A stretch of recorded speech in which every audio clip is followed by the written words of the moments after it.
Let the words of my mouth and the meditations of all of our hearts be unto you, O Lord, our firm and impenetrable rock and redeemer. Amen.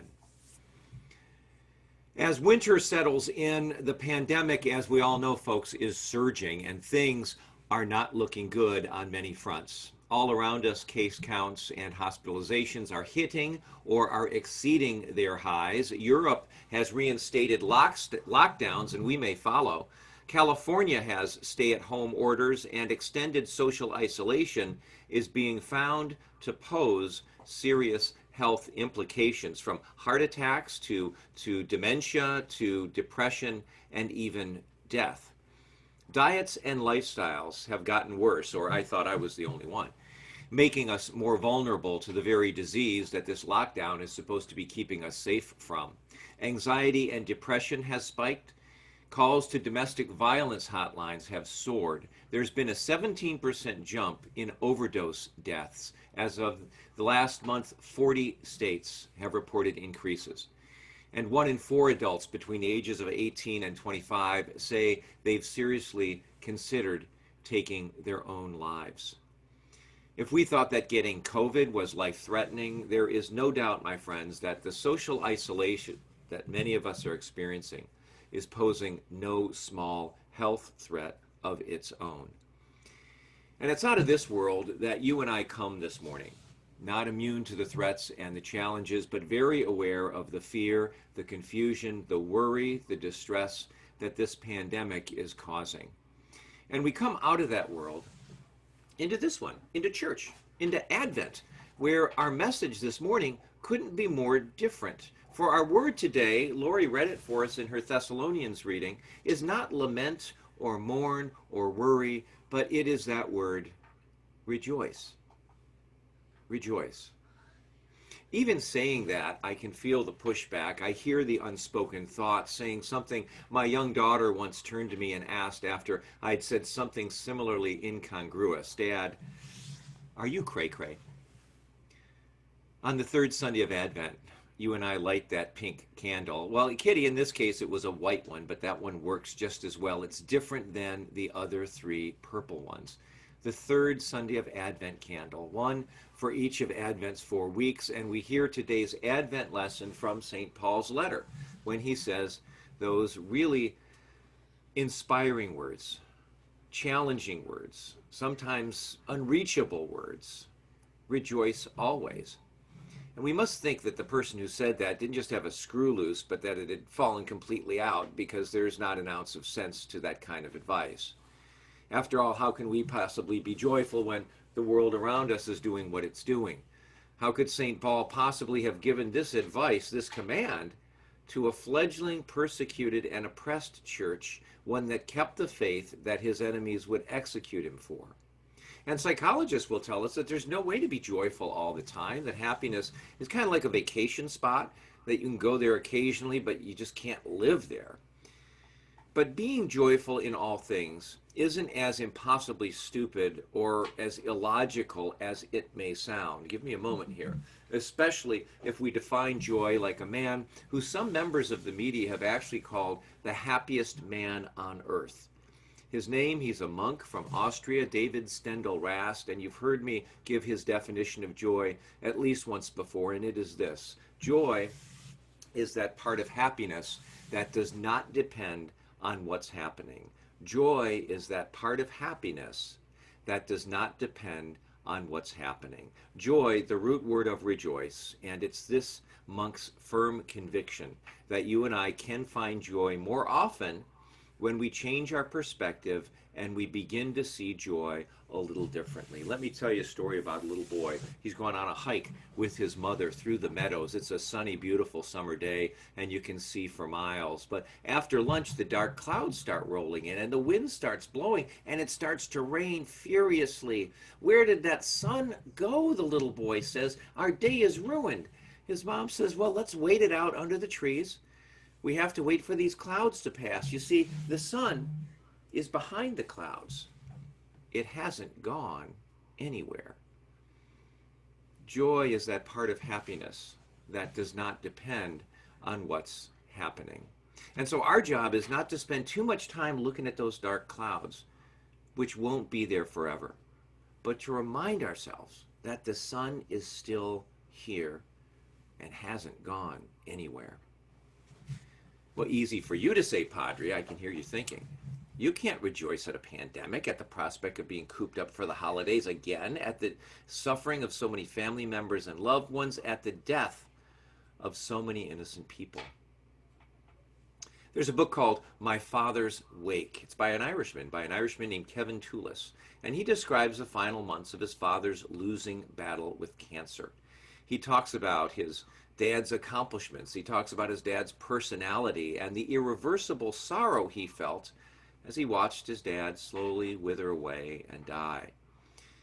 He also talks about how proud he is to be his father's son, about the lessons of honesty and respectability that he learned while his father was alive, and about the prospect of perhaps seeing his father again at another place, at another time.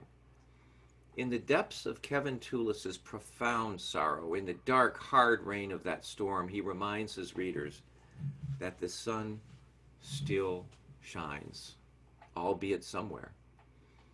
Rejoice not at the death, but at the privilege of knowing the deceased. Rejoice not at their unconscionable, though temporary suffering, but that they made an eternal mark upon our souls.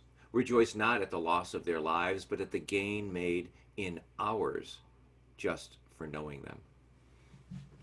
When Facebook CEO Sheryl Sandberg discovered her young husband slumped over an exercise machine, dead of an aneurysm, she was beyond devastated.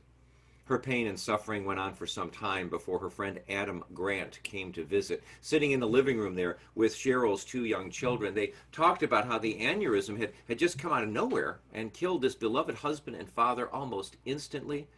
Then Adam Grant said this, just an off-the-cuff remark. Well, good thing he wasn't driving on the freeway with the kids in the car. That's when the light went on for Sheryl Sandberg.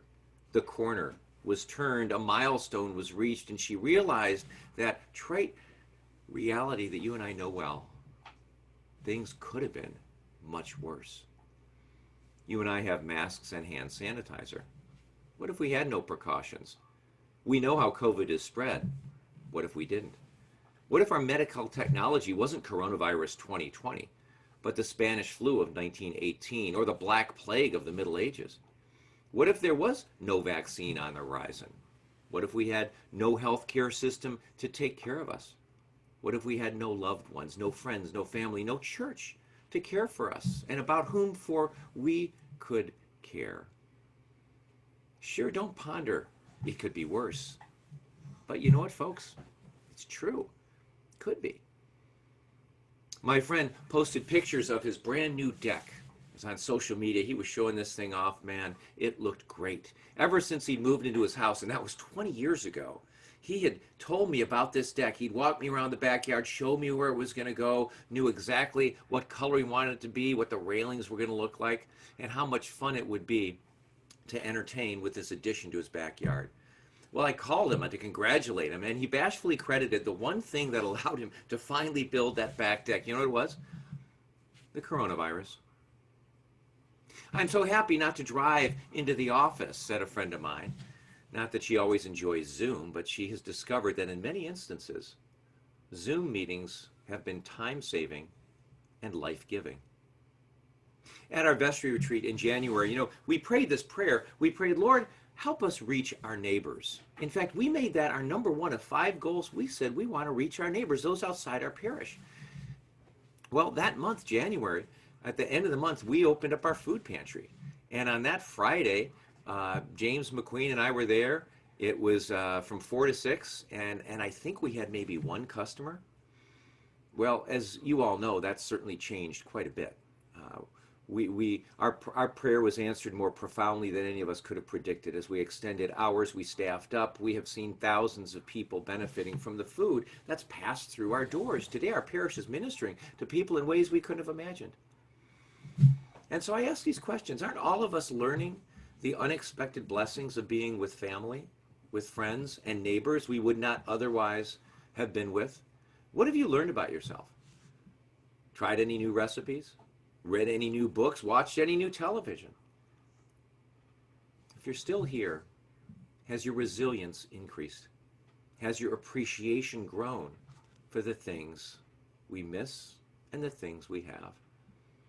I was doing a pandemic cleanup, and I know I'm not the only one here. And I found an old champagne bucket, and I took it to the kitchen. I told my wife, "Hey, we got to polish this thing up, and we got to get it ready for an end of pandemic toast once things get better." And when we toast in a couple of months, hopefully, and even after that, when we all will be able to answer that one question: where were you in 2020?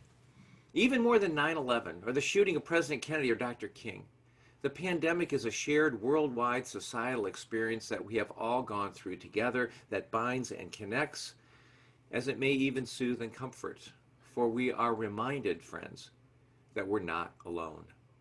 And most profoundly, we're here not just with others, but with God. Ever think about that?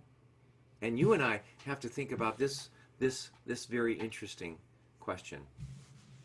Does God have us right here, right where we're supposed to be? We're all learning new things, aren't we? Confronting new challenges, enduring new kinds of pain. And while our minds may question this utility or even this logic, if there's anything the endurance of suffering does, it builds resilience. It makes us comrade in arms with those who are also suffering.